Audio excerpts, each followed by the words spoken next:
Welcome back. आप देख रहे हैं ज्योतिष मंत्रा और हमारे साथ हैं गुरु नवीन मिश्रा जी। और साथ ही दोस्तों आपको बता दें कि आप हमें कॉल कर सकते हैं। कॉल करने के लिए हमारा नंबर फटाफट आप नोट कर लीजिए। हमारा नंबर है 0120-422-8367 और 68, यानी कि हमारी दो लाइंस हैं जहां पर आप हमें कॉल कर सकते हैं। एक बार फिर से बता देती हूँ, 0120-422-8367 और 68। साथ ही गुरुजी आपसे जानना चाहेंगे, मालवीय और हंस योग के विषय में हम इतनी सारी बातचीत कर रहे हैं, कुछ ऐसी जानकारी है जो और आप देना चाहते हैं और जो काफी अहम होती है? सुधा जी, मालवीय योग जो है वो शुक्र ग्रह की वजह से घटित होता है। शुक्र ग्रह लग्जरी का ग्रह है, खूबसूरती का ग्रह है, और जितनी भी आप सुंदरता इस धरती पे देखती हैं उससे संबंधित है। तो मालवीय योग में जन्मा हुआ इंसान खूबसूरती के प्रति आकर्षित होता है, खूबसूरत होता है स्वयं, और उसमें ही रहना चाहता है। और जो हंस योग है उसमें जो है वो गुरुदेव की वजह से होता है, गुरु बृहस्पति की वजह से घटित होता है, और उसमें यह है कि वो ज्ञान देने वाला ग्रह है। तो ऐसा व्यक्ति ज्ञानी होता है, ज्ञान देता है और ज्ञान में ही रहता है। ज्ञान को अर्जित करने की इच्छा बहुत प्रबल होती है ऐसे व्यक्ति में। तो इन दोनों को देखें तो बड़ा संपन्न और समृद्ध करने वाले, जीवन करने वाले योग हैं, लेकिन इनके शेड अलग अलग हैं। तो क्या ये जातक एक कह लें जैसे या तो एक लेखक हो सकते हैं, या वकील हो सकते हैं, या अध्यापक हो सकते हैं, जज बन सकते हैं जैसे, क्योंकि गुरु जो जुपिटर है ये आपको लॉ की इतनी अच्छी नॉलेज कराता है। अगर आपकी कुंडली में अच्छा है, जैसे अगर हंस योग दे रहा है और भी सपोर्ट है, तो आप जजशिप के लिए आपकी जो जजमेंट है वो इतनी अच्छी होगी, इंट्यूशन इतना अच्छा होगा कि वो वाकई में नोटिसेबल होगा। चलिए आप जान लेते हैं शश योग के विषय में। क्या है शश योग, और नाम कुछ बहुत ही हटके है, इस विषय में हमें बताएं। शश योग घटित होता है शनि देव की वजह से। शनि देव जब कुंडली में प्रबल हों, अपनी ही राशि के, उच्च राशि के केंद्रों में स्थित हों, जैसे पहला घर, चौथा घर, सातवां घर, 10वां घर, तो ये शश योग को जन्म देता है। शश योग वाला व्यक्ति जैसे थोड़ा सा जैसे रूलर काइंड्स होता है, जैसे पूरे जैसे सोसाइटी का मेयर बन जाएं तो शश योग है। जैसे ये कॉरपोरेशन के अंदर जैसे जिसके बहुत से लोग काम करें, जैसे गांव का सरपंच हो गया, तो क्या कह सकते हैं परवेज मुशर्रफ साहब जो हैं उनकी कुंडली में शश योग है? जरूरी नहीं है कि शश योग हो, लेकिन ये है कि शश योग के होने की वजह से व्यक्ति रूलर काइंड्स होता है और थोड़ा सा क्रूअल भी होता है। और कई बार फिलॉसफी उसमें बहुत अच्छी होती है।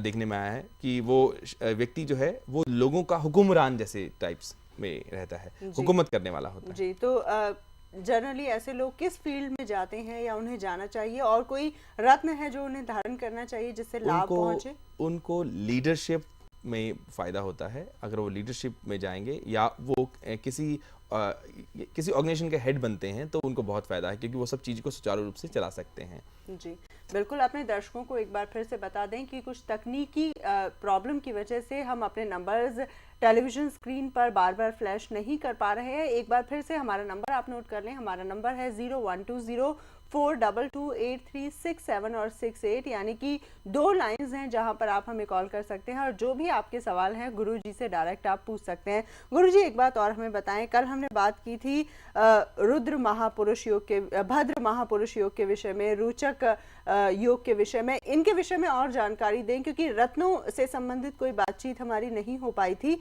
तो क्या ऐसे लोगों को कुछ रत्न धारण करने चाहिए और किस प्रोफेशन में जाना चाहिए? अगर आपकी जन्म कुंडली में भद्र महापुरुष योग है तो आप एक पन्ना धारण करें, पन्ना कोलंबियन माइन का, वो आपके लिए अच्छा होगा। और ये आपको काफ़ी संपन्नता और समृद्धि की तरफ ले जाएगा और खुशियाँ लेके आएगा जीवन में। अगर आपकी कुंडली में रोचक योग है तो आप ये धारण करें, कोरल धारण करें। कोरल जो है आपको तरक्की दिलाएगा दोबारा से, ये भी अच्छी चीज़ है। तो भद्र महापुरुष योग के लिए पन्ना, और रोचक योग के लिए कोरल, और हंस योग के लिए पुखराज, और मालवीय योग के लिए हीरा या ओपेल, और शश योग के लिए नीलम धारण करें तो वो काफ़ी इनको लाभप्रद हो सकता है। बिल्कुल। और ऐसे लोगों को किस प्रोफेशन में जाना चाहिए? जैसे भद्र महापुरुष की योग की बात की थी, हमने देखा है एक्चुअली लोग बैंकिंग इंडस्ट्री में काम कर रहे हैं। ऐसे लोग एक्चुअली प्रोफेसर हैं, टीचर्स हैं अच्छे लेवल पे, या कम्युनिकेशन में हैं, कम्युनिकेशन में नहीं तो मीडिया में या न्यूज़ प्रिंट में हैं ऐसे लोग। तो ये बेसिकली इंडिकेट करता है फाइनेंशियल इंस्टीट्यूशंस को चला रहे हैं, और ये भद्र महापुरुष योग वाले व्यक्ति हैं।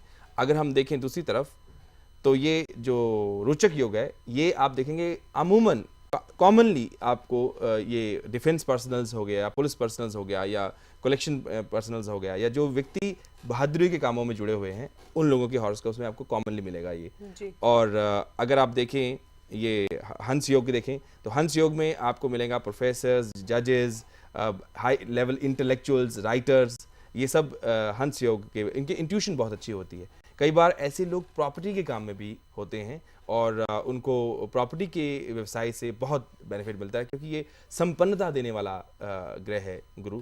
और जैसे बोला हमने मालवीय योग, तो उसमें जो उत्पन्न जातक हैं उनको उनकी कुंडली में जैसे कह लें शुक्रदेव जो हैं वो इस तरह से स्थित होते हैं कि हर प्रकार की लग्जरी उनको प्रदान करते हैं। और उनके प्रोफेशंस में अगर वो चाहें तो जैसे आप ऐश्वर्या राय को लें, उनकी हॉरोस्कोप में लगन में गुरु है, सॉरी ये शुक्र है, तो शुक्र उनको मालवीय योग प्रदान कर रहा है। तो वो एक सुंदरता, सौंदर्यता, और वो सुंदर हैं भी और सुंदरता वाला जीवन है भी, और ये सब चीज़ लग्जरी में है। तो ये सब चीज़ शुक्र की वजह से हो रही है, मालवीय योग जो दे रहा है। तो इस तरह शश योग देखें तो आप देखेंगे कि बहुत से ऐसे लीडर्स हैं या सरपंच हैं या अच्छे हुक्मरान काइंड्स लोग हैं जो जिनकी जन्म कुंडली में शश योग विद्यमान है। जी, एक बात और हमें गुरुजी बताइए, ये सारे जो योग हैं जिनके विषय में आपने हमें जानकारी दी, इनके पॉजिटिव पॉइंट्स आपने बहुत ज़्यादा बताए। सुंदर होते हैं, काफ़ी इंटेलेक्चुअल होते हैं, बहुत ज़्यादा साहस रखते हैं। तो क्या इन योगों में कुछ ऐसी नेगेटिव बातें भी होती हैं जिनसे इन जातकों को बच के रहना चाहिए और उन प्रवृत्तियों को थोड़ा दूर रखना चाहिए? हाँ, बिल्कुल, बहुत अच्छा क्वेश्चन है आपका।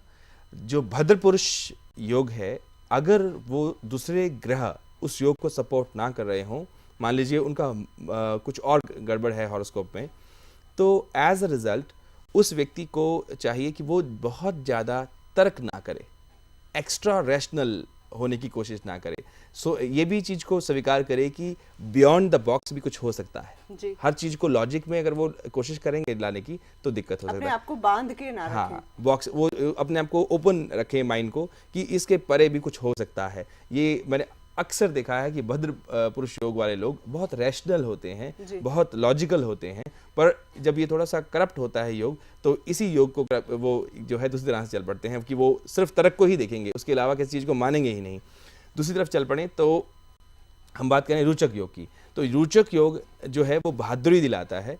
अगर दूसरे ग्रह सपोर्ट ना कर रहे हों तो वो बहादुरी में और बेवकूफ़ी में थोड़ा सा फर्क रह जाता है। जैसे कि व्यक्ति एक्स्ट्रा बहादुर हो गया तो उसमें अपनी जान गंवाई, या कुछ और ऐसी जगह पे करेज दिखा दिया जहाँ नहीं दिखाना था, तो वो कई बार इसका नेगेटिव साइड हो जाता है। बैलेंस करना उसको बहुत जरूरी है। एक पॉजिटिव और नेगेटिव दोनों एस्पेक्ट होते हैं, तो उन दोनों चीज़ों को एक्सेप्ट करना बेहद ज़रूरी है। दोस्तों, इसी के साथ वक्त हो चला है एक बहुत ही छोटे से ब्रेक का। आपसे फिर मुलाकात होती है इस बहुत ही चीनी मिनी ब्रेक के बाद।